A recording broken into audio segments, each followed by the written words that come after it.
ಇದೀಗ ಬಂದ ಶುಭ ಸುದ್ದಿ.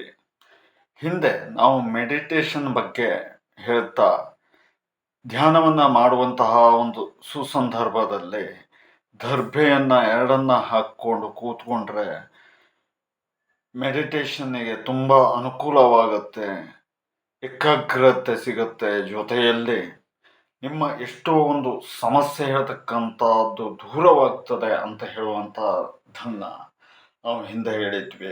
ಅದಕ್ಕೆ ಒಂದು 10 ನಿಮಿಷ ಮಾತಾಡಿದ್ವಿ. ಜೊತೆಯಲ್ಲೇ ತಾಸುಗಟ್ಟಲೆಯಲ್ಲಿ ಇಂಟರ್ನೆಟ್ಟನ್ನು ಹುಡುಕಿ ಅದನ್ನು ಪ್ರಸಾರವನ್ನು ಮಾಡುವಲ್ಲಿ ಪ್ರಯತ್ನವನ್ನು ಪಟ್ಟಿದ್ವಿ.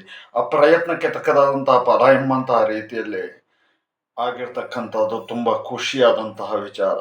ಕೆಲವು ದಿವಸದಲ್ಲಿ ಒಂದು 4-6 ಜನರು ಅದನ್ನು ಸರಿಯಾಗಿ ಅರ್ಥೈಸಿಕೊಂಡು ಮಾಡಿ ಅದರ ಫಲವನ್ನು ಕಂಡು ಇವತ್ತಿನ ದಿವಸ ವಿಶೇಷವಾಗಿ ತಿಳಿಸಿರ್ತಾರೆ. ಹಾಗಾಗಿ ನಾವು ಅಷ್ಟು ಶ್ರಮವನ್ನು ಪಟ್ಟು ಮತ್ತು ಕಂಡು ಹಿಡಿದು ಹೇಳಿರ್ತಕ್ಕಂಥದ್ದಕ್ಕೂ ಕೂಡ ಸಾರ್ಥಕತೆ ಹೇಳ್ತಕ್ಕಂಥದ್ದು ಆಗುತ್ತೆ. ಇರ್ತಕ್ಕಂತಹದ್ದು ತುಂಬ ಸಂತೋಷ ಪಡ್ತಕ್ಕಂತಹ ವಿಚಾರವಾಗಿರ್ತದೆ.